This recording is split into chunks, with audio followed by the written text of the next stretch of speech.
Hello, আসসালামু আলাইকুম। আমার কথা কি শোনা যাচ্ছে? জি ভাই, শোনা যাচ্ছে।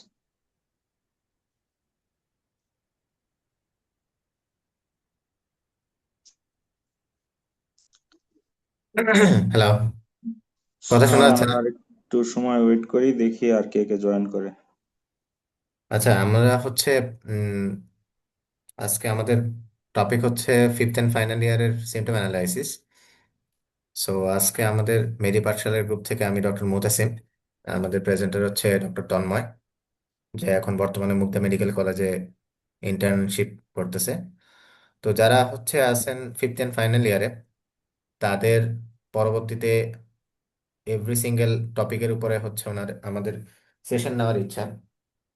যেগুলো হচ্ছে যে আপনাদের জন্য ফাইনাল প্রফ, যাতে মোর হেল্পফুল অ্যান্ড মোর স্মুথলি আপনারা ভালোভাবে অতিক্রম করতে পারেন, সেটা আমাদের মেইন উদ্দেশ্য থাকবে।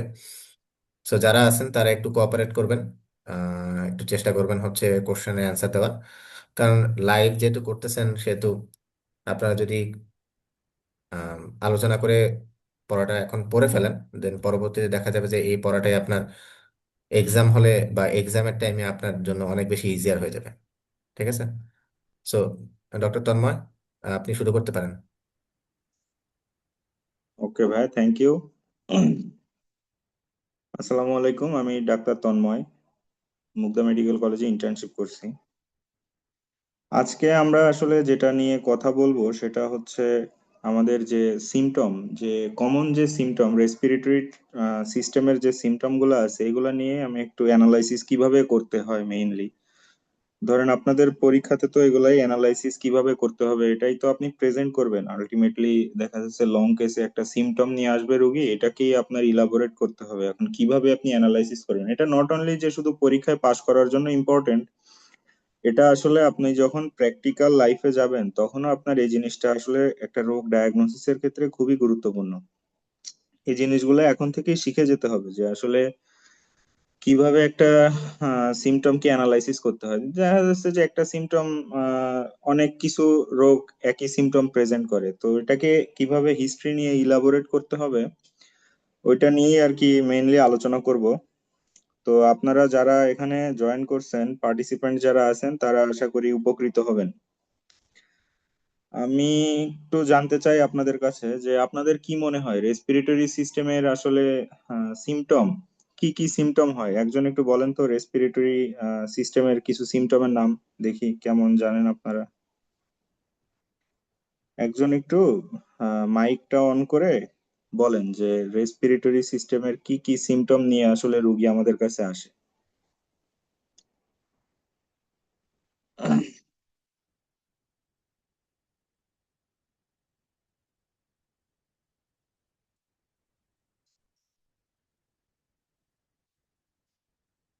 আচ্ছা ঠিক আছে, আমি বলে দেই। সেটা হচ্ছে যে আহ, এই যে একজন উত্তর করছে, সেটা হচ্ছে কাফ, চেস্ট টাইটনেস।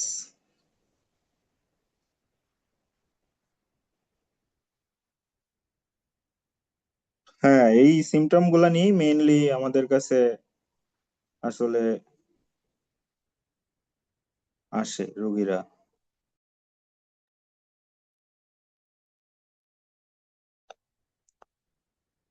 আমার এখানে ইয়ে দেখা যাইতেছে না কেন, কমেন্ট।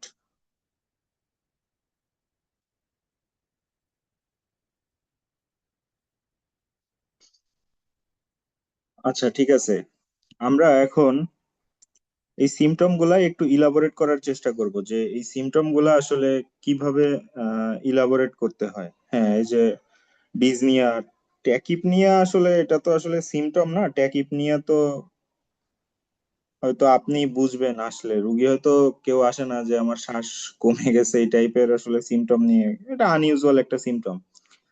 আচ্ছা, আমরা মোস্ট কমন যে সিমটম রেসপিরেটরি সিস্টেমের সেটা হচ্ছে আপনার ডিজনিয়া। এখন ডিজনিয়া হচ্ছে আপনার মোস্ট ইম্পর্ট্যান্ট একটা সিমটম, যেটা আপনার পরীক্ষায় একটা রেসপিরেটরি ট্র্যাক্টের রেসপিরেটরি সিস্টেমের একটা কেস দিবে। এবং সেটায় ডিজনিয়া থাকবে, এটা আসলে খুবই ইউজুয়াল। দুই একটা এক্সেপশন থাকতে পারে যে ডিজনিয়া আপনার নাই, ঠিক আছে, এরকম দুই একটা কেস থাকবে। তো আমাদের মেইনলি শিখতে হবে যে ডিজনিয়াটা কিভাবে ইলাবোরেট করতে হয়। আমরা কিছু কিছু সিমটম নিয়ে অ্যানালাইসিস করব, যেমন ধরেন ডিজনিয়া, কাফ, এরপর হচ্ছে আপনার ফিভার কিন্তু একটা কমন সিমটম রেসপিরেটরি সিস্টেমে, ঠিক আছে। ফিভারটা আসলে যেমন ধরেন নিউমোনিয়া, নিউমোনিয়া রোগীরা তো ফিভার নিয়ে আসে, ঠিক আছে। এরপর আর একটা যেটা ইম্পর্টেন্ট সেটা হচ্ছে হেমোপটাইসিস। হেমোপটাইসিস মানে কি বলেন তো? হেমোপটাইসিস কিন্তু একটা গুরুত্বপূর্ণ সিমটম, ঠিক আছে। হেমোপটাইসিস মানে হচ্ছে আপনার কাফিং আউট অফ ব্লাড, ঠিক আছে, এটাকেই হেমোপটাইসিস বলে। তো আমরা প্রথমে শুরু করি, সেটা হচ্ছে আমরা ডিজনিয়া দিয়েই শুরু করব আমাদের প্রথম যে ইয়েটা, সেটা হচ্ছে আমি আপনাদের একটু স্লাইড দেখাই, তাহলে আপনাদের জন্য জিনিসটা বুঝতে একটু সুবিধা হবে, ঠিক আছে।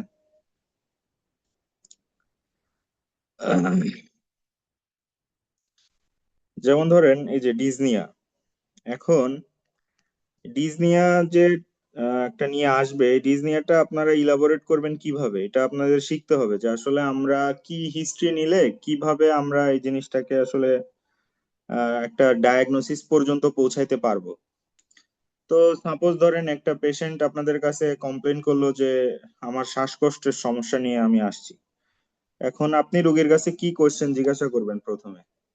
প্রথমেই আপনি যেটা জিজ্ঞাসা করবেন সেটা হচ্ছে যে আপনার শ্বাসকষ্টটা কত দিনের, ঠিক আছে। শ্বাসকষ্টটা কত দিনের, এটা দিয়ে আপনি একটা আইডিয়া পাবেন। যেমন ধরেন কিছু জিনিসের শ্বাসকষ্ট আসলে একটা ক্রনিক হয়, যেমন ধরেন যাদের অ্যাজমা বা সিওপিডি, অ্যাজমার কথাই চিন্তা করেন, অ্যাজমার পেশেন্টদের দেখা যায় যে প্রায় প্রায় শ্বাসকষ্ট হয়, ঠিক আছে।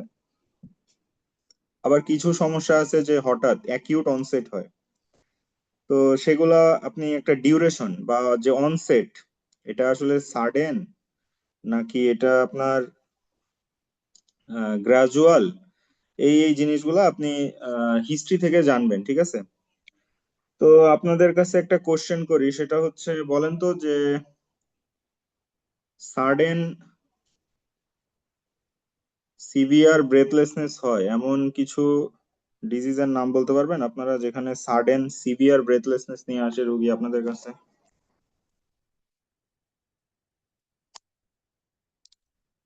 বলেন দুই একজন।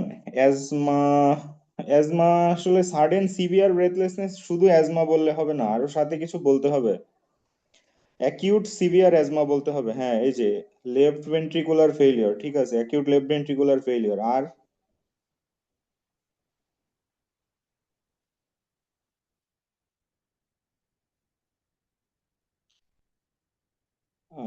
Acute exacerbation of COPD, good, acute exacerbation of COPD, ভালো বলছেন।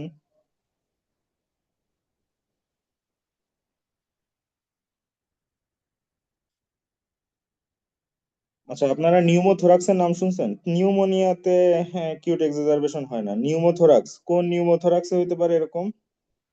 নিউমোথোরাক্স তিন ধরনের হয়, বুঝছেন। Pulmonary embolism, pulmonary embolism, severe sudden breathlessness. আচ্ছা ঠিক আছে, অ্যাকিউট, সরি, নিউমোথোরাক্স হচ্ছে টেনশন নিউমোথোরাক্স, হ্যাঁ গুড, টেনশন নিউমোথোরাক্সে এরকমটা হয়। আচ্ছা, আর ডায়াবেটিক্স এর একটা কমপ্লিকেশনের কারণে এরকম হইতে পারে, বলেন তো কি জিনিস?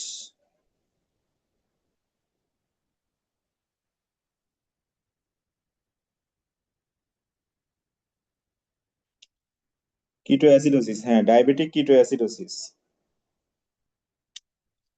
ডায়াবেটিক কিটো অ্যাসিডোসিসে এরকম হয়।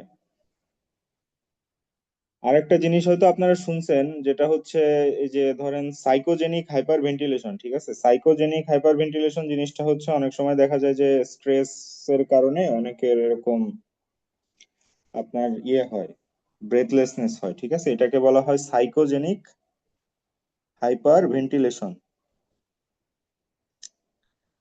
আচ্ছা, তো এটা আপনি হিস্ট্রি নিয়ে বুঝবেন যে আসলে এটা অ্যাকিউট অনসেট নাকি এটা ক্রনিক, অনেক আগে থেকে। এই ডিজিজ গুলো আপনি তখন আইডেন্টিফাই করতে পারবেন, ঠিক আছে। আর একটা বিষয় হচ্ছে যে আপনাকে গ্রেডিং করতে হবে, ঠিক আছে, যে এটা আসলে গ্রেডিংটা কেমন হয়। ধরেন একটা জিনিসের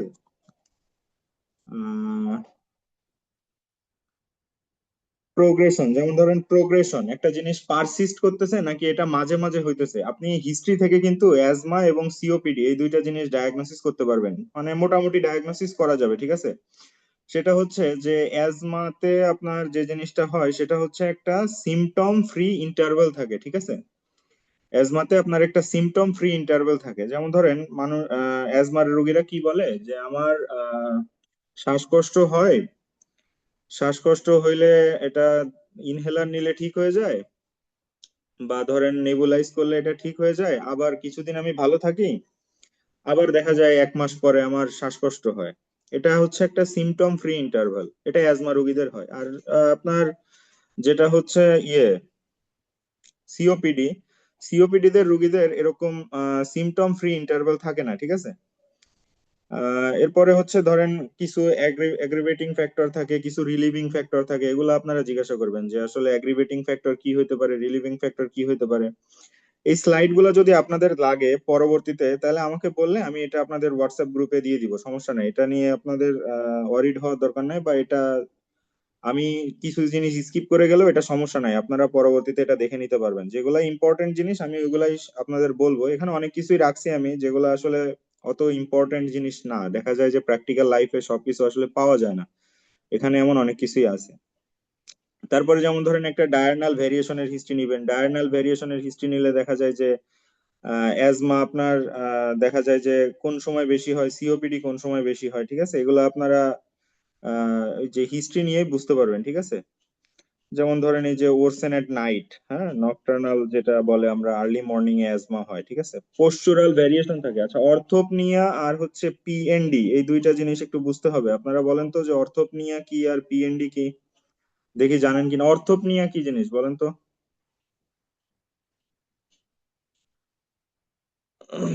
বলেন অর্থোপনিয়া কি।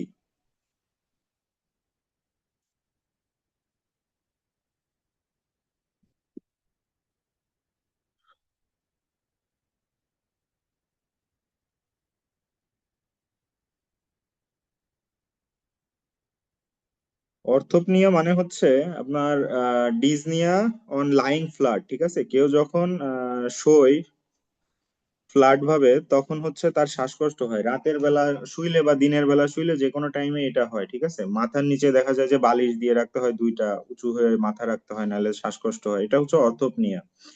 আর পিএনডি জিনিসটা হচ্ছে প্যারোক্সিজমাল নকটার্নাল ডিজনিয়া। এটা হচ্ছে আপনার দেখা যায় যে যাদের হার্ট ফেলিওরের রুগী বা লেফট ভেন্ট্রিকুলার ফেলিওরের রুগীদের এটা একটা কমপ্লেইন থাকে যে রাতের বেলা শ্বাসকষ্ট হয়, শ্বাসকষ্টের কারণে ঘুম ভেঙে যায়। পরবর্তীতে দেখা যায় যে আগে বই খাতে বলা ছিল যে আপনার, হ্যাঁ, রুগী জানালা খুলে জানালার পাশে যে শ্বাস নেয় তাতে একটু রিফ্রেশ লাগে, কিন্তু এখনকার বই গুলোতে বলা আছে যে পা ঝুলায় বসে, অনেক সময় দেখা যায় খাটের উপরে পা ঝুলায় বসলে রিলিফ পাওয়া যায়। এটাই হচ্ছে আপনার পিএনডি, ঠিক আছে। আচ্ছা, এরপরে আপনার আরেকটা জিনিস করতে হবে, সেটা হচ্ছে গ্রেডিং, ঠিক আছে। আপনাদের গ্রেডিং, ডিজনিয়ার একটা গ্রেডিং আছে, এমআরসি গ্রেডিং বলে, ঠিক আছে। মডিফাইড, ওটারে আসলে এমএমআরসি বলে, মডিফাইড মেডিকেল রিসার্চ কাউন্সিল নামে একটা কাউন্সিল আছে, ওরা আর কি আমাদের যে ডিজনিয়ার যে গ্রেডিং করছে, ঠিক আছে। তো এই গ্রেডিং আছে 5 ধরনের, আমি আপনাদের একটু দেখাই। সেটা হচ্ছে যে এই দেখেন, এটা হচ্ছে আপনার এমআরসি গ্রেডিং, ঠিক আছে। আপনি একটা হিস্ট্রি নিয়ে আসলে বুঝবেন যে তার গ্রেড মাইল্ড, মডারেট নাকি সিভিয়ার। যেমন ধরেন এখানে 5টা গ্রেডিং আছে, আমি আপনাদের বলি এখানে কি। এই গ্রেড 1 মানে হচ্ছে যে একদম নর্মাল, ঠিক আছে, যে শুধু এক্সেপশন হচ্ছে উইথ স্ট্রেনাস এক্সারসাইজ যখন করবে তখন এটা ব্রিদিং মানে ডিজনিয়া হবে, এছাড়া বাকি টাইমে তার কোনো ব্রেথলেসনেস থাকবে না। এটা হচ্ছে আপনার গ্রেড 1।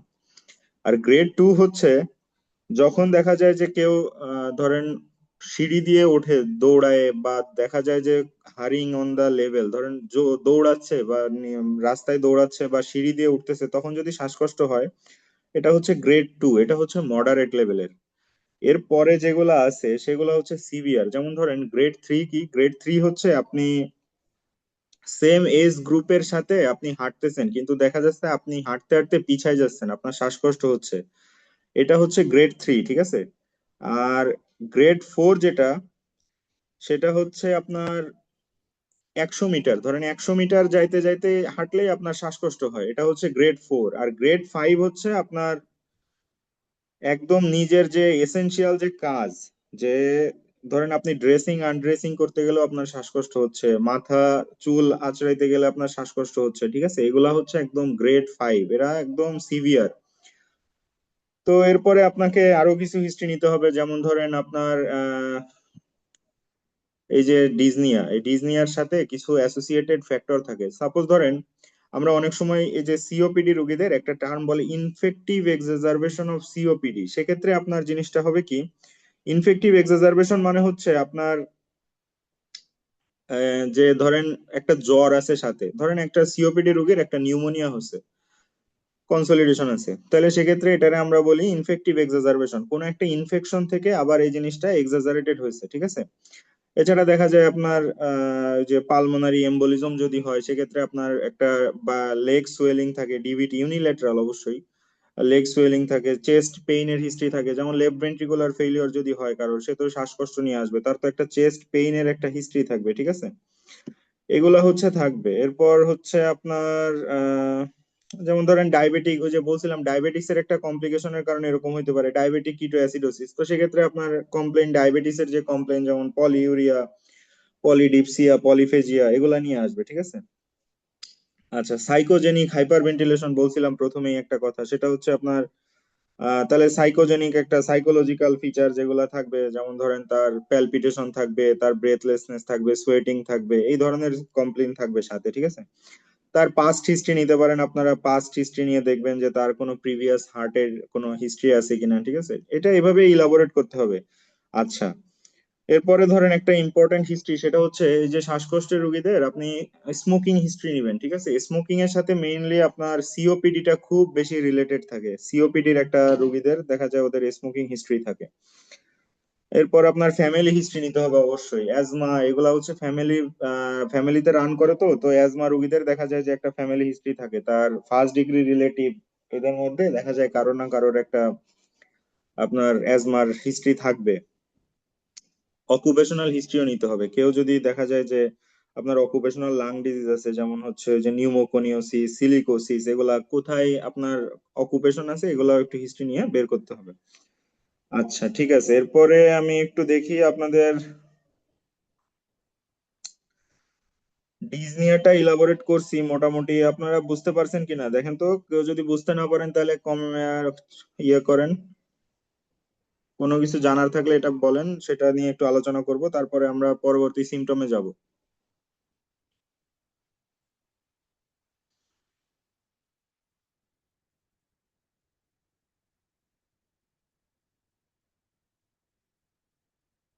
বুঝতে পারছেন, জি, থ্যাংক ইউ।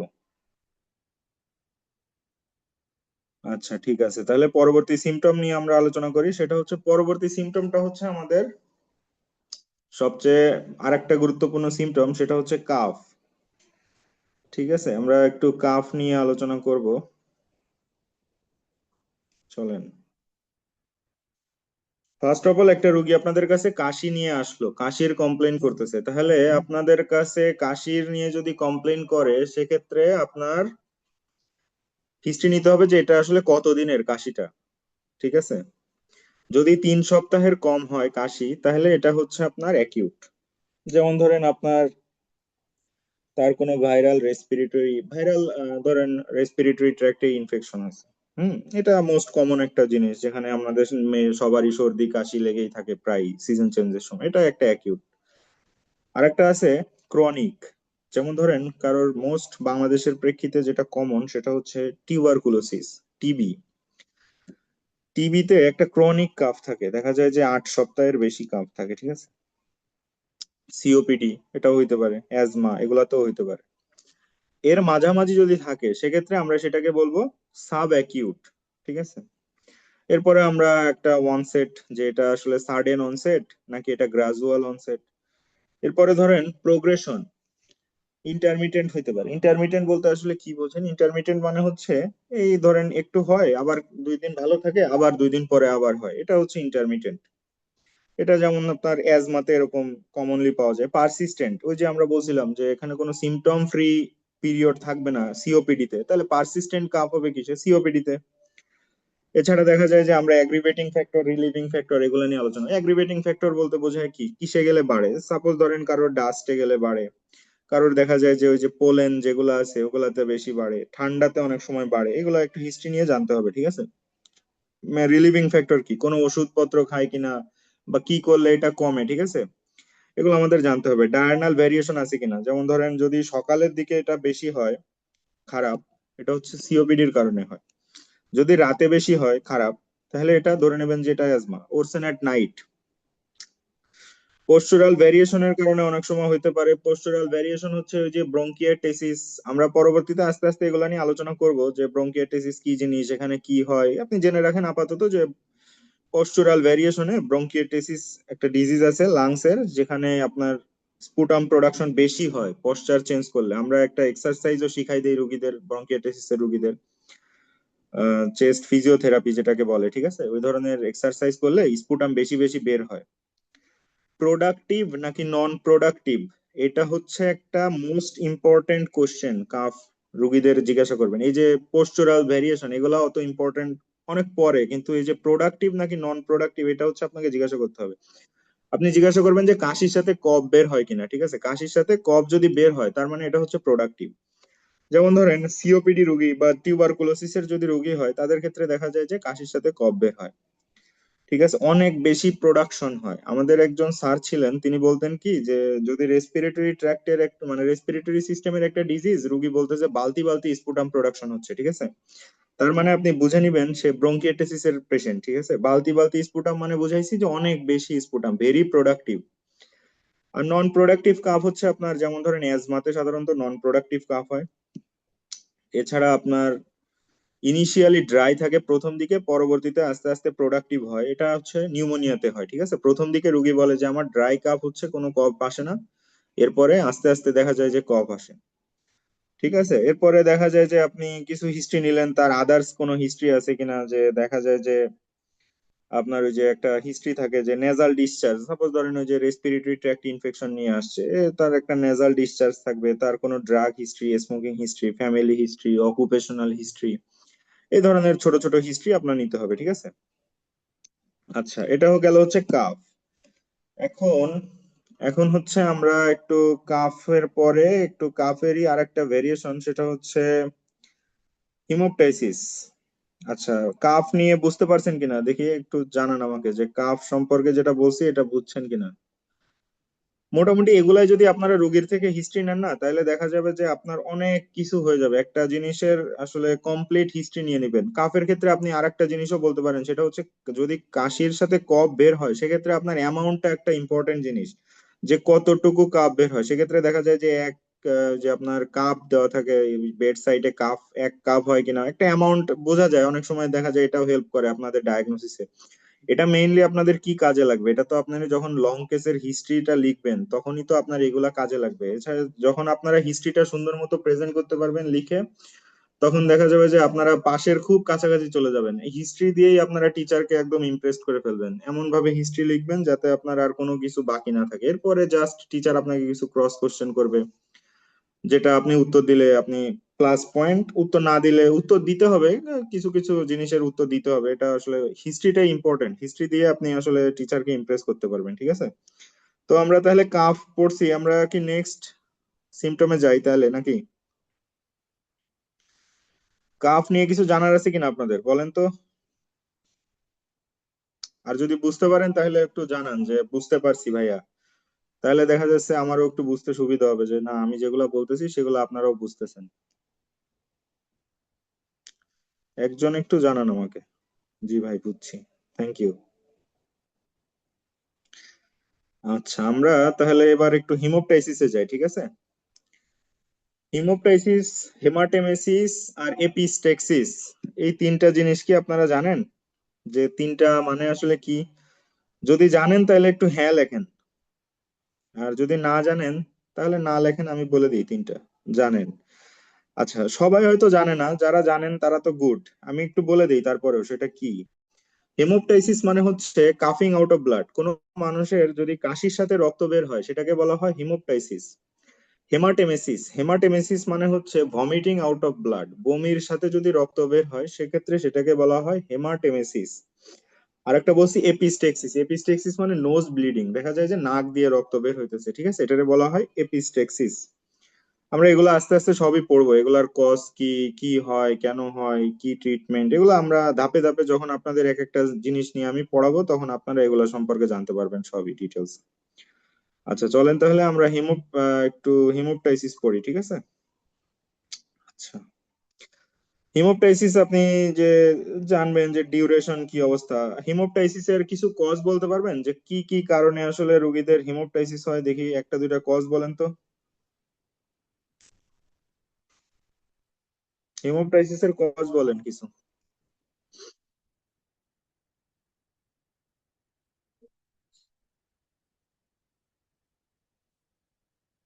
দুইটা কজ বলেন হিমোপটাইসিসের।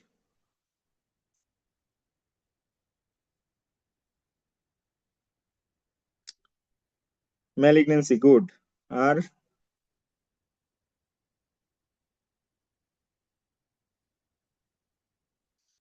ব্রঙ্কিওটেসিস, হ্যাঁ। Variceal bleeding, bleeding peptic ulcer disease, এগুলাতে তো হিমোপটাইসিস হয় না। এই যে টিউবারকুলোসিস, এটা হচ্ছে একটা ইম্পর্টেন্ট জিনিস, ঠিক আছে। ভেরিসিয়াল ব্লিডিং আর হচ্ছে ব্লিডিং পেপটিক আলসার ডিজিজে আপনার যে জিনিসটা হয় সেটা হচ্ছে হেমাটেমেসিস হয়, ঠিক আছে, হেমোপটাইসিস হয় না। Variceal bleeding, peptic ulcer disease এগুলা হচ্ছে আপনার হেমাটেমেসিস হয়, ঠিক আছে, বমির সাথে রক্ত আসে। আচ্ছা চলেন আমরা একটু হিমোপটাইসিস সম্পর্কে পড়ি। সেটা হচ্ছে যেমন ধরেন এই যে ম্যালিগনেন্সি বলছেন আপনারা, ব্রঙ্কিয়েটেসিস বলছেন, টিউবারকুলোসিস বলছেন, ব্রঙ্কাইটিস একটা কজ, ঠিক আছে, ব্রঙ্কাইটিসও আপনার এটা হয়, ঠিক আছে, লাং অ্যাবসেসে এটা হইতে পারে, অনেক কারণ আছে হেমোপটাইসিসের আসলে। তো আপনারা জিজ্ঞাসা করবেন ওই একই কথা যে এটা আসলে ডিউরেশন কেমন, এটা আসলে অ্যাকিউট নাকি ক্রনিক, ঠিক আছে, এই জিনিসটা আপনারা জিজ্ঞাসা করবেন। এরপরে হচ্ছে আপনার ফ্রিকোয়েন্সি অর এপিসোড, দেখা যায় যে সিঙ্গেল এপিসোড হইতে পারে অনেক সময়, অনেক সময় দেখা যায় যে এটা পারসিস্ট করে, ডেইলি হয়, সব সময় হয়। সিঙ্গেল এপিসোড যদি হয় সেক্ষেত্রে আপনার কজ একটু অন্যদিকে চলে যাবে, আর যদি ডেইলি হয় সেক্ষেত্রে দেখা যাচ্ছে আমাদের যে কমন কজ যেগুলো সেগুলো হচ্ছে আপনার যেমন কার্সিনোমা, লাং কার্সিনোমা হইতে পারে, টিউবারকুলোসিস হইতে পারে, ঠিক আছে। আচ্ছা এই যে ধরেন হিমোপটাইসিস আর হেমাটেমেসিস, এগুলা আপনার আসলে পার্থক্য আসে, ঠিক আছে, পরীক্ষায় এগুলা রিটেনের কোশ্চেন, যেমন ধরেন হিমোপটাইসিস আর হেমাটেমেসিস দিয়ে আপনারা পার্থক্য করবেন কিভাবে, এগুলা পার্থক্য করা যায়, আমরা রিটেনের জন্য এগুলা পড়বো। যেমন ধরেন কালার দিয়ে বোঝা যায়, একটার সাথে ফুড পার্টিকেলস থাকে, একটার সাথে আপনার পিএইচ এর একটা পার্থক্য থাকে, একটা ডেফিনেশন দিয়ে আপনারা পার্থক্য করতে পারবেন, ঠিক আছে। এগুলো আমরা হচ্ছে আস্তে আস্তে যখন টপিক ধরে ধরে পড়বো তখন এগুলো পড়বো, ঠিক আছে। তারপরে এই যে অ্যামাউন্ট, অ্যামাউন্ট জিজ্ঞাসা করবেন যে আসলে এটা স্ক্যান্টি হয়, মাইল্ড, মডারেট, সিভিয়ার, কি পরিমাণে হয়, কতটুকু হয়, হেমোপটাইসিস মানে ব্লাডটা যে যাইতেছে এটা আসলে কতটুকু হইতেছে। তারপরে ধরেন হঠাৎ করে কাশি দিল, কাশির সাথে রক্ত আসলো, ওর লাং অ্যাবসেস ছিল, একটা অ্যাবসেস ছিল, অ্যাবসেসটা ফেটে গেছে কাশি দেওয়ার সাথে, ওই ওই রক্ত উঠে আসছে, ঠিক আছে। তারপরে আপনার ফ্রেশ ব্লাড, অল্টার্ড ব্লাড, এগুলো একটু জিজ্ঞাসা করতে হবে, এর সাথে অ্যাসোসিয়েটেড আছে কিনা কোনো কিছু, ঠিক আছে, অ্যাসোসিয়েটেড থাকতে পারে, যেমন ধরেন আপনাদের যদি লাং ম্যালিগনেন্সি হয় সেক্ষেত্রে আপনার অ্যাসোসিয়েটেড আরো অনেক ধরনের ফিচার থাকে, ডিসফেজিয়া থাকে, হর্সনেস অফ ভয়েস থাকে, চেস্ট পেইন থাকে, ঠিক আছে, টোসিস থাকে, ক্রনিক কাফ থাকে, এই ধরনের বিভিন্ন ধরনের হিস্ট্রি থাকে। আচ্ছা আপনারা বলেন তো, একটা কোশ্চেন করি আপনাদের, সেটা হচ্ছে টোসিস বলতে আপনারা কি বোঝেন, টোসিস কি, টোসিস কি লিখে দেন আমাকে, চ্যাট অন আছে আপনারা। What do you mean by ptosis? Ptosis কিন্তু একটা সিমটম, ঠিক আছে, রুগী এটা নিয়ে আসে, জানেন, হ্যাঁ, ড্রপিং অফ আপার আইলিড। না, কমপ্লিট ড্রপিং অফ আইলিড নাও হইতে পারে, পার্শিয়াল টোসিসও তো হইতে পারে, পার্শিয়াল ড্রপিং অফ আইলিড হইতে পারে, কমপ্লিট হইতে পারে, টোসিস দুই ধরনেরই হয়, পার্শিয়াল টোসিসও হইতে পারে, কমপ্লিটও হইতে পারে, ঠিক আছে। এই তো আপনারা তো জানেন অনেক কিছু। তো লাং ম্যালিগন্যান্সিতে সাধারণত টোসিস দেখা যায়, ওই যে আপনারা হর্নার সিনড্রোম আছে একটা সিনড্রোম, ওই হর্নার সিনড্রোমের সাথে রিলেটেড, আচ্ছা এগুলো পড়াবো আমরা পরে, সমস্যা নাই। এরপরে দেখেন যে আপনার ব্রঙ্কিয়েটেসিস এর জন্য ওই যে ফাউল স্মেলিং স্পুটাম প্রোডাকশন হইতে পারে, ফাউল স্মেলিং, ঠিক আছে, ব্রঙ্কিয়েটেসিস এর রোগীদের খুব ফাউল স্মেলিং স্পুটাম হয়। পালমোনারি টিবি যদি হয়, সেক্ষেত্রে আপনারা বলেন তো যে পালমোনারি টিবির ক্ষেত্রে আপনাদের হিমোপটাইসিস এর সাথে অ্যাসোসিয়েটেড ফিচার কি থাকবে, দেখে আপনারা কি জানেন বলেন। টিবির পেশেন্টের কি হিস্ট্রি নেবেন, অ্যাসোসিয়েটেড হিস্ট্রি? আমরা গদ বাঁধা মুখস্থ জিজ্ঞাসা করি না রোগীদের টিবির জন্য যে এই সমস্যাগুলো আছে কিনা, তো সেই অ্যাসোসিয়েটেড ফিচার কি কি কি জিজ্ঞাসা করবেন? Low grade fever, good. Low grade fever, night sweat, আরেকটা নাইট সোয়েট বলছেন, আরেকটা এই একই সাথে আমরা জিজ্ঞাসা করি। ওয়েট লস বলছেন একজন, ওয়েট লস হতে পারে। আমরা জিজ্ঞাসা করি না ইভিনিং রাইজ অফ টেম্পারেচার? জিজ্ঞাসা করি আমরা ইভিনিং রাইজ অফ টেম্পারেচার হয় কিনা, ঠিক আছে, এটা হচ্ছে টিবির সাথে যায়। আর আপনার ফিভার তো বলছেনই, কাফ থাকবে, এগুলো তো কমন, ঠিক আছে, ওয়েট লস আপনারা সবই বলছেন। আচ্ছা, এরপরে দেখা যায় যে কারোর যদি মাইট্রাল স্টেনোসিস, দেখা যায় যে আপনার এগুলো থাকে, ব্রেথলেসনেস, অর্থোপনিয়া, এগুলো অ্যাসোসিয়েটেড ফিচার আপনারা জিজ্ঞাসা করবেন, ঠিক আছে। এছাড়া আপনার আরো কিছু হিস্ট্রি নিতে হবে। মনে রাখবেন যে কোনো জায়গা থেকে ব্লিডিং হইলে আপনার কিছু ব্লিডিং ডিসঅর্ডার বা কিছু অ্যান্টি কোয়াগুলেন্ট এইসব ড্রাগের হিস্ট্রি নিতে হয়, ঠিক আছে। কারণ দেখা যায় কি অনেক সময় এই কজ গুলার বাইরে আরো কিছু কজ থাকে যেগুলোর কারণে ব্লিডিং হয়, যেমন ধরেন তার ব্লিডিং ডিসঅর্ডারের হিস্ট্রি আছে কিনা। এটা আপনি জিজ্ঞাসা করলে যে আগে অন্য ব্লিডিং এর হিস্ট্রি ছিল, তার ছোটবেলা থেকে ব্লিডিং ডিসঅর্ডার, সেক্ষেত্রে আপনার কিন্তু ডায়াগনোসিস করা সোজা হয়ে যাবে, অন্যদিকে চলে যাবে। অ্যান্টি কোয়াগুলেন্ট খাইছে কিনা, সে অ্যান্টি কোয়াগুলেন্টের একটা হিস্ট্রি নিতে হবে, ওয়ারফারিন, হেপারিন, এগুলা। ট্রাভেল হিস্ট্রি হয়, অনেক সময় দেখা যায় যে এরোপ্লেনে উঠলে আপনার অনেকের দেখা যায় যে ব্লিডিং হয়, ঠিক আছে।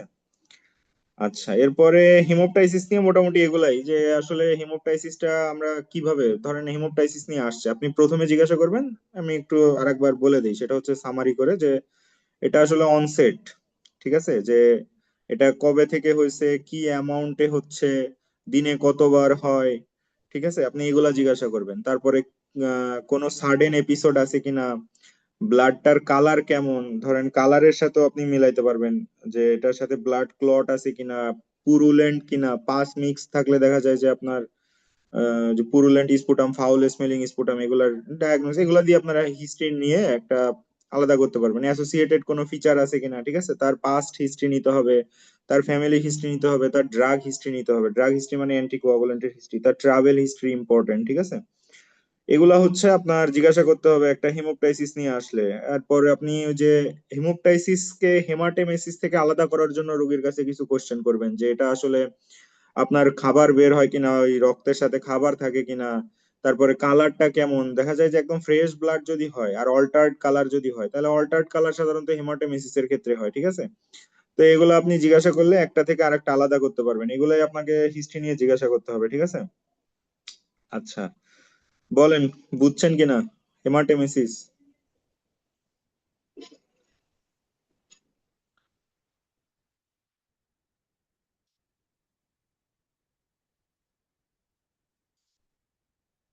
আচ্ছা, আমরা প্রায় শেষের দিকে চলে আসছি। আমাদের আরেকটা গুরুত্বপূর্ণ টপিক, আমাদের আরেকটা গুরুত্বপূর্ণ সিমটম হচ্ছে ফিভার, ঠিক আছে। ফিভারটা আমাদের বুঝতে হবে যে আসলে ফিভারের অনেক ভ্যারিয়েশন আছে। ফিভারটা আপনাকে হিস্ট্রি নিয়ে এই ফিভারটা বুঝতে হবে যে ফিভারের হিস্ট্রি কি নিবেন। ধরেন একজন রুগী আপনার কাছে জ্বর নিয়ে আসছে, সেক্ষেত্রে আপনার জ্বরের জন্য কি হিস্ট্রি নিতে হবে। ধরেন জ্বর নিয়ে আসছে, আপনি প্রথমেই জিজ্ঞাসা করবেন জ্বর কত দিনের, সে একটা আপনাকে হিস্ট্রি দিবে যে আমার জ্বর ধরেন 7 দিনের, ঠিক আছে। কেউ বলবে আমার জ্বর 1 মাস ধরে। সেক্ষেত্রে আপনার দেখা যায় যে 7 দিনের পরে যদি জ্বর হয়, সেক্ষেত্রে আপনার ভাইরাল ফিভার গুলা বাদ দিয়ে তারপরে অন্য অন্য জিনিস চিন্তা করতে হবে, যেমন ধরেন টিউবারকুলোসিস হইতে পারে, এন্টেরিক ফিভার হইতে পারে। তারপরে যদি আরো বেশি দিন থাকে লিম্ফোমা, লিউকেমিয়া, এই ধরনের চিন্তা ভাবনা গুলো আপনার মাথায় আসবে। ফিভারের একটা অনসেট মানে যে ডিউরেশন, এটা দিয়ে আপনি ডায়াগনোসিস একটা আইডিয়া আনতে পারবেন। আর যদি বলে যে 2-1 দিন, তাহলে আমাদের বর্তমান প্রেক্ষাপট যদি ঢাকার কথা চিন্তা করি, তাহলে এখন অবশ্য একটু কমছে, ডেঙ্গু প্রথমেই মাথায় আনতে হবে, ঠিক আছে। আচ্ছা, এখন যেহেতু ডেঙ্গু সিজন না, এখন একটু ডেঙ্গু কম আছে। আচ্ছা, এরপরে আপনি জিজ্ঞাসা করবেন যে জ্বর কত হয়, বা জ্বরটা কেমন, ইন্টারমিটেন্ট নাকি পারসিস্টেন্ট নাকি কি অবস্থায় আছে। ইন্টারমিটেন্ট ফিভার মানে হচ্ছে, আমি এগুলা দেখাবো আপনাদের সবই, যে ইন্টারমিটেন্ট ফিভার কি, পারসিস্টেন্ট ফিভার কি। তো এগুলা নিয়ে আপনি একটা আইডিয়া পাবেন। এরপরে আপনি বলবেন যে জ্বর কত ছিল, মাপছেন কিনা। জ্বর বলবে যে আমার লো গ্রেড নাকি হাই গ্রেড। ধরেন লো গ্রেড হয় যদি 100 বা 100 একটু কম থাকে, 102 এর বেশি যদি হয়, সেক্ষেত্রে আপনার হাই গ্রেড ফিভার চিন্তা করতে হবে, ঠিক আছে। এরপরে আপনি জ্বরের সাথে কিছু অ্যাসোসিয়েটেড ফিচারের কথা চিন্তা করবেন, যেমন ধরেন ফিভারের কিছু ইনফেকশন। যেহেতু একটা ফিভার, ফিভার তো আসলে একটা সিমটম, বডির ভিতরে কোথাও একটা ইনফেকশন হলে তার সিমটম হিসেবে আমাদের ফিভার হয়। তো সেক্ষেত্রে আপনার কিছু জিনিস জিজ্ঞাসা করতে হবে, যেমন ধরেন তার কোনো কাশি আছে কিনা, তার প্রস্রাবে জ্বালা পোড়া হয় কিনা। ঠিক আছে, এগুলা দিয়ে আপনি দেখা যাচ্ছে যে একটা আইডিয়া পাবেন যে আসলে ফিভারের কারণ কি। এ ধরনের কিছু অ্যাসোসিয়েটেড কথাবার্তা জিজ্ঞাসা করতে হবে। চলেন আমরা দেখি যে আসলে ফিভার দিয়ে কি কি কোশ্চেন হয়, বা ফিভারের একটা প্যাটার্ন আছে। ধরেন যে ফিভারের 1তম দিন বা 2য় দিন, 2 নাম্বার দিন কি কি হয়, ফিভার হয় কোন রোগের 2 নাম্বার দিন, এগুলো আমরা একটু পড়ি, চলেন দেখাই। আহ যেমন ধরেন ফিভার, এই যে দেখেন, ফিভার নিয়ে আপনারা কি কোশ্চেন করবেন, ডিউরেশন কত, এটা আমি বলছি যে ডিউরেশন 7 দিনের কম, 7 দিনের বেশি, ঠিক আছে। অনসেটও বলা হয়ে গেছে, sudden onset, high grade, low grade, এগুলাও বলছি। লো গ্রেড ফিভার কিসে হয় একটু আগে আপনারাই বলছেন, টিউবারকুলোসিস। তারপরে এটা কখন শুরু হয়েছিল, এটা কিভাবে পারসিস্ট করে, প্যাটার্নটা কেমন, এটা কি কন্টিনিউড ফিভার, এটা দেখা যায় যে একদম আপনার কোনো সময় কমে না, সব সময় এরকমই থাকে, ফ্লাকচুয়েট করে কিনা, বা দেখা যায় যে এটা বেজ লাইন ক্রস করে কিনা, আমরা এগুলো একটু পড়বো, ঠিক আছে। এরপরে ফিভারের সাথে কোনো অ্যাসোসিয়েটেড ফিচার আছে কিনা, যেমন ধরেন কেউ মেনিনজাইটিস নিয়ে আসছে, তার ফিভারের সাথে হেডেক, ভমিটিং এগুলা থাকবে। তারপরে ধরেন ভাইরাল ফিভার যদি হয়, অ্যানোরেক্সিয়া, নসিয়া থাকে, ঠিক আছে। টিবি, লিম্ফোমা হইলে ওই যে ফিভারের সাথে আমরা weight loss, night sweat, evening rise of temperature, এগুলা। আচ্ছা, লিম্ফোমা যদি হয়, লিম্ফোমার পেশেন্টদের ক্ষেত্রে আমরা ড্রেন্সিং নাইট সোয়েটের একটা হিস্ট্রি পাই, মানে এত ঘাম হয়, ঘামে একদম ভিজে যায় শরীর, ঠিক আছে। রাতের বেলা এটা বেশি হয়। চিলস এন্ড রাইগর আছে কিনা, ঠিক আছে, চিলস এন্ড রাইগর থাকতে পারে। আচ্ছা, ওই যে যেটা বলতেছিলাম যে ফিভার উইথ র্যাশ, ঠিক আছে, ফিভারের সাথে দেখা যায় যে র্যাশ হয়। তো ফিভার উইথ র্যাশের কিছু ডিডি যদি আপনাকে বলতে বলে, পরীক্ষায় এরকম কোশ্চেন হয় যে ফিভার উইথ র্যাশ এরকম কিছু ডিডি বলেন। তো এরকম আপনাকে স্যাররা সিনারিও দিতে পারে, যে ধরেন একটা রুগী আপনার কাছে এতদিনের জ্বর নিয়ে আসছে, সাথে তার র্যাশ এসে, আপনি কি কি চিন্তা করবেন, তো তখন আপনাকে কিছু ডিডি বলতে হবে। এখানে যেমন ধরেন এই যে আপনার 1 সপ্তাহের একটা ইয়ে দেওয়া আছে, যে কোন রোগের কততম দিনে র্যাশ হয়, ঠিক আছে। তো এটা মনে রাখার জন্য আমাদের একটা স্যার আমাদের একটা সূত্র শিখাইছিল, আমরা আপনাদের আমি বলি সেটা আপনারা একটু মনে রাখেন। সেটা হচ্ছে যে very sick person must take double egg. দেখেন এটা দিয়ে মিলবে, 7 দিন পর্যন্ত। ভেরিতে হচ্ছে ভেরিসিলা, ভেরি সিক, সিক মানে হচ্ছে আপনার স্কারলেট ফিভার, পার্সন মানে হচ্ছে পক্স, স্মল পক্স, ঠিক আছে। 4th ডেতে যেটা হয় সেটা হচ্ছে measles. Must, must take double egg, take মানে হচ্ছে টাইফাস। 5th ডেতে হয়, 6th ডেতে হয় হচ্ছে ডেঙ্গু, ঠিক আছে। আর 7th ডেতে হয় এগ মানে এন্টেরিক ফিভার, ঠিক আছে। তো এটা দিয়ে আপনি স্কিন র্যাশ, এই একটা কিন্তু ইম্পর্টেন্ট কোশ্চেন, আপনাদের ভাইবার একটা ইম্পর্টেন্ট কোশ্চেন কিন্তু বলে দিলাম, যে ফিভার উইথ র্যাশের ডিডি বা সিনারিও দিয়ে বলবে যে কি কি হইতে পারে। আমার প্রফেও কিন্তু এই কোশ্চেনটা জিজ্ঞাসা করছিল। তো এটা আপনারা একটু খেয়াল রাখবেন। এরপরে দেখেন যে রিলিভিং ফ্যাক্টর কি আছে, বা দেখা যায় যে স্পেশাল টাইম অফ অকারেন্স আছে কিনা, ওই যে আপনারা যেটা বলছিলেন, ওই যে আমি যেটা বলছিলাম, ইভিনিং রাইজ অফ টেম্পারেচার থাকে কিনা। তো এগুলাই জিজ্ঞাসা করতে হবে। তার দেখা যায় যে হেপাটাইটিস এর হিস্ট্রি আছে কিনা, মানে হেপাটাইটিস এর জন্য দেখা যাচ্ছে যে আপনি তার কোনো ভ্যাকসিনেশনের হিস্ট্রি জিজ্ঞাসা করতে পারেন, যে তার ভ্যাকসিনেশন আছে কিনা হেপাটাইটিস এর এগেইনস্টে। তার পাস্ট হিস্ট্রি জিজ্ঞাসা করতে পারেন, যে প্রিভিয়াসলি তার হার্টের কোনো ডিজিজ ছিল কিনা, ঠিক আছে। তার আপনি একটা কন্ট্যাক্ট হিস্ট্রি জিজ্ঞাসা করবেন, যদি ধরেন টিউবারকুলোসিস চিন্তা করতেছেন, সেক্ষেত্রে আপনার কন্ট্যাক্ট হিস্ট্রি জিজ্ঞাসা করতে হবে, ঠিক আছে। ট্রাভেল হিস্ট্রির কথা চিন্তা করবেন, আপনি একটা জ্বর নিয়ে আসলে একটা রোগীর কাছে আপনাকে ট্রাভেল হিস্ট্রি জিজ্ঞাসা করতে হয়। যেমন ধরেন কেউ যদি হিল ট্র্যাক্সে যায়, হিল ট্র্যাক্সে যদি কেউ যায়, হিল ট্র্যাক্স এর সাথে জ্বরের কি সম্পর্ক বলেন তো দেখি। আপনারা হিল ট্র্যাক্স এর কথা কেন জিজ্ঞাসা করবেন, কি চিন্তা করার কারণে হিল ট্র্যাক্স এর কথা জিজ্ঞাসা করতেছি আমি। কোন জ্বর হইতে পারে হিল ট্র্যাক্সে গেলে? ম্যালেরিয়া। বলেন তো, যে কেউ বলল যে আমার বাড়ি ময়মনসিং, ফিভার নিয়ে আসছে, কি চিন্তা করবেন? যদিও বলে যে এটা এখন বাংলাদেশে আসলে নাই, আগে পাওয়া যেত। হ্যাঁ হ্যাঁ, ঠিক আছে, কালাজ্বর এটা এখন বাংলাদেশে আসলে ওইভাবে পাওয়া যায় না, ঠিক আছে। এগুলাই হচ্ছে ফিভার থেকে জিজ্ঞাসা করতে হবে, ঠিক আছে। আচ্ছা, এবার আমি একটু বলি, যেটা হচ্ছে ফিভারের কিছু প্যাটার্ন আছে, কিছু টাইপ আছে, সেগুলো আপনাদের জানতে হবে। যেমন ধরেন এই এই স্লাইডটা দেখেন। ফিভার হচ্ছে মেইনলি আমাদের তিন ধরনের হয়, সেটা হচ্ছে কি কি? যেমন ধরেন কন্টিনিউড ফিভার বলছি একটা, আর একটা বলছি হচ্ছে ইন্টারমিটেন্ট ফিভার। কন্টিনিউ ফিভার মানে এই ফিভারটা বেজ লাইন টাচ করবে না, ঠিক আছে। ধরেন 98.4 হচ্ছে আমাদের নর্মাল টেম্পারেচার।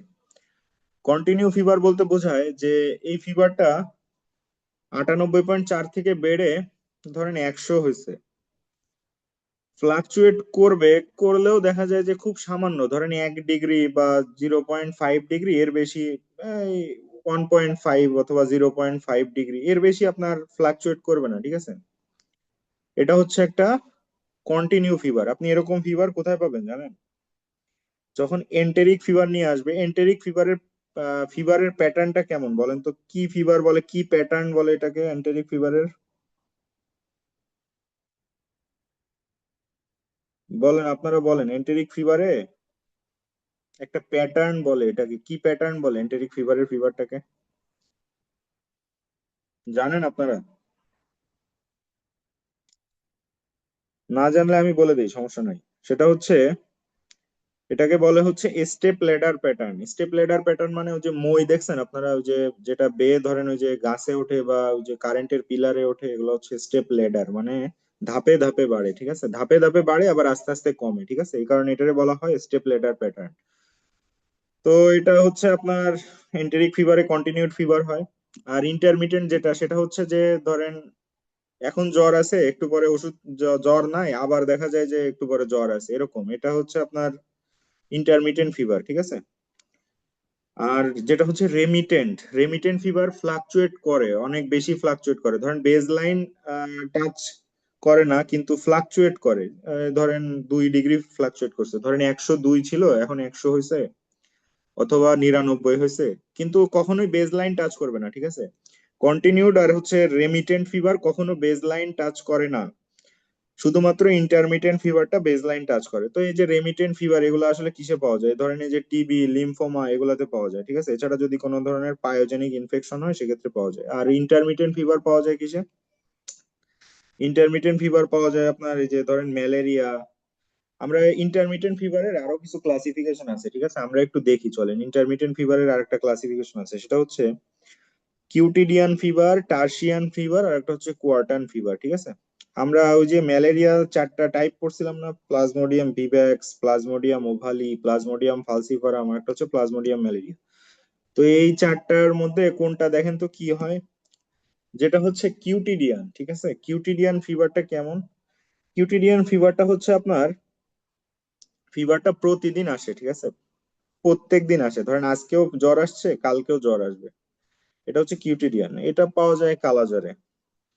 যেটা হচ্ছে টার্সিয়ান, ঠিক আছে। টার্সিয়ান ফিভার মানে অল্টারনেটিভ ডে তে ফিভার আসে। ধরেন আজকে শনিবার, আজকে জ্বর আসছে, কালকে রবিবার জ্বর নাই, আবার সোমবারে জ্বর আসবে, ঠিক আছে। এটা হচ্ছে আপনার টার্সিয়ান ফিভার। এটা কোথায় পাওয়া যায়? প্লাজমোডিয়াম ওভালি আর হচ্ছে প্লাজমোডিয়াম ভিভ্যাক্স। আর একটা হচ্ছে কোয়ার্টান ফিভার। কোয়ার্টান ফিভার মানে মাঝখানে 2 দিন গ্যাপ দিয়ে পরের দিন আবার জ্বর আসবে। ধরেন আজকে শনিবারে জ্বর আছে, রবি আর সোম, মাঝখানে এই 2 দিন জ্বর আসবে না, 2 দিন ফিভার ফ্রি ইন্টারভেল থাকবে।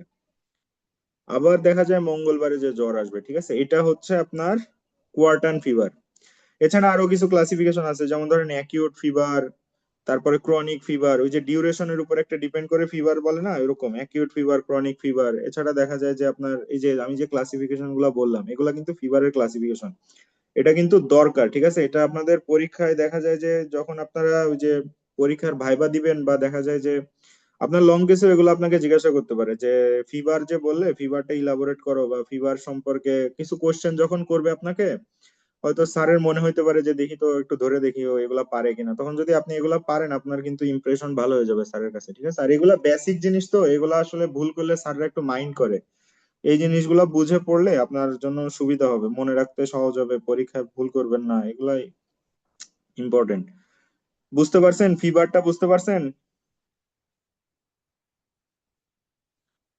আজকের ক্লাস মোটামুটি আমার দেখানো শেষ স্লাইড। এখন আপনারা বলেন, যদি আপনাদের কোনো কোশ্চেন থাকে তাহলে সেগুলা বলেন, যদি কিছু বুঝতে পারেন সেটাও বলেন, যদি কিছু না বুঝতে পারেন এটাও বলেন। আপনারা যদি বুঝতে পারেন তাহলে আমি মনে করব যে আমি যেটা পড়িয়েছি, আমি কষ্ট করছি, আমার কষ্ট সার্থক। আর যদি আপনারা কিছুই না বুঝেন তাহলে আসলে আমি এতক্ষণ ধরে যেগুলো বলছি এগুলো বৃথা হয়ে গেছে। আচ্ছা, এই যে যে জিনিসগুলো বললাম এগুলা ধরেন আপনাদের যে এগুলা কি ভালো লাগছে? এই ধরনের যদি আমি অন্য সিস্টেমের এই ধরনের ক্লাস নেই, সেশন নেই, সেক্ষেত্রে কি আপনাদের পার্টিসিপেশন পাবো, নাকি আপনারা আসলে এগুলা পছন্দ করেন না? বলেন তো যে ভালো লাগছে কিনা এই ধরনের। ধরেন আপনাদের এরপরে কার্ডিওভাস্কুলার সিস্টেমের যদি এরকম একটা সেশন নেই, সেক্ষেত্রে কি হবে? আপনাদের কি উপকার হবে নাকি হবে না বলেন? আপনারা এগুলা চান কিনা এই ধরনের কিছু?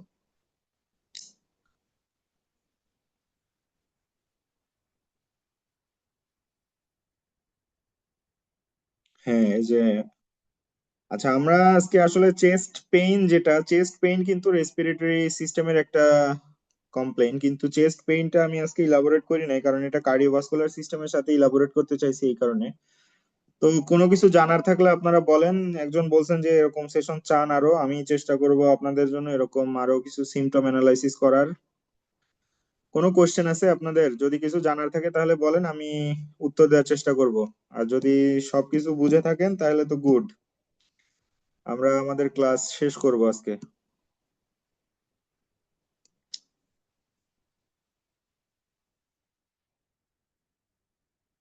কেউ কিছু না বললে ভাববো যে সবাই বুঝছেন। হুম হুম।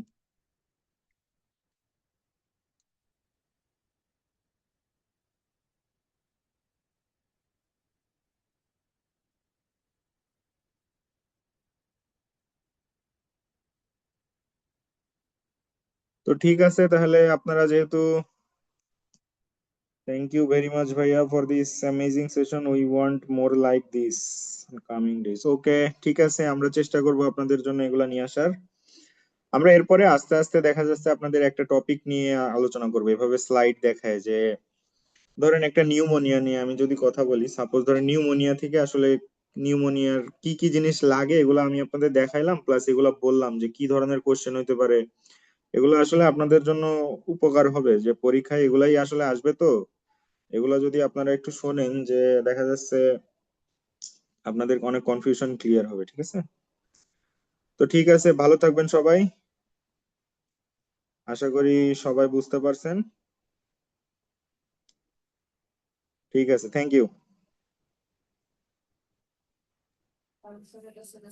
Wait wait.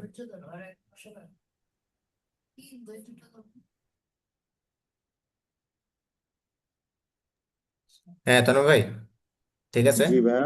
Thank you for the session. মনে করি এরকম সেশন হচ্ছে পরবর্তীতে আরো আমরা অ্যারেঞ্জ করব সিস্টেমিক ওয়াইজ, যে কোনটা আপনাদের জন্য সবচেয়ে বেশি ইম্পর্টেন্ট। সো আপনারা গ্রুপে অ্যাক্টিভ থাকবেন, আমরা গ্রুপেও আমাদের প্রশ্ন দিব যাতে আপনারা অ্যান্সার করতে পারেন। এটা যে কোনো টপিক থেকে, যে কোনো পয়েন্ট অফ ভিউ থেকে আমরা দেওয়ার চেষ্টা করব, ঠিক আছে। তো আজকের জন্য এখানে সমাপ্তি। ধন্যবাদ সবাইকে লাইভ সেশনে থাকার জন্য। ধন্যবাদ তনু ভাই। আসসালামু আলাইকুম। জি, থ্যাংক ইউ ভাইয়া।